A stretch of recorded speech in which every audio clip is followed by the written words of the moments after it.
Hello viewers, welcome back to my YouTube channel. ఈరోజు దొండకాయ కూర అండ్ కూర యొక్క హెల్త్ బెనిఫిట్స్ ఏంటో ఈ వీడియోలో చూసేద్దాం.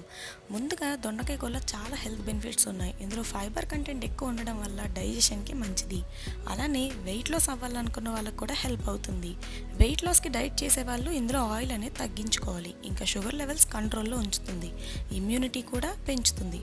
దొండకాయ కూరని చాలా రకాలుగా చేసుకోవచ్చు అండ్ మనం కట్ చేసిన దాన్ని బట్టి కూడా దాని టేస్ట్ మారుతూ ఉంటుంది. నేను ఇక్కడ సన్నగా చిన్నగా కట్ చేసి డైరెక్ట్ ఆయిల్లో వేసాను.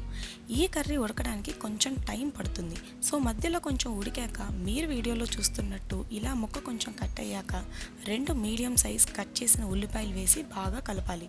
అసలు ఈ ఉల్లిపాయలు ముందుగానే ఆయిల్లో వేస్తే లాస్ట్కి మాడిపోవడం కానీ లేదా అడుగంటడం కానీ అవుతుంది. దొండకాయ కూర ఇంకా కొంచెం వేగేలోపు ఈ ఉల్లిపాయలు కూడా వేగిపోతాయి. ఇందులో నేను పసుపు, ఉప్పు అండ్ లాస్ట్లో కారం మాత్రమే వేశాను. ఎటువంటి మసాలా కూడా వేయలేదు. నాకు ఇలా చేసిన కూర చాలా టేస్టీగా అనిపించింది. చిన్నప్పుడు దొండకాయ కూర తింటే మ్యాక్స్ రాదని చెప్పేవాళ్ళు. అవన్నీ అపోహలు ఏమో, నేనైతే ఎప్పుడు ఫాలో అవ్వలేదు అలా. మరి ఇన్ని హెల్త్ బెనిఫిట్స్ ఉన్న ఈ కూరని మీరు కూడా ట్రై చేసి కామెంట్ సెక్షన్లో కామెంట్ చేయండి. నా ఛానల్ని ఫస్ట్ టైం చూస్తున్నారా? అయితే వెంటనే సబ్స్క్రైబ్ చేసుకోండి. మరిన్ని సింపుల్ అండ్ హెల్త్ బెనిఫిట్స్ ఉన్న వీడియోతో మళ్ళీ కలుద్దాం. Thank you for watching.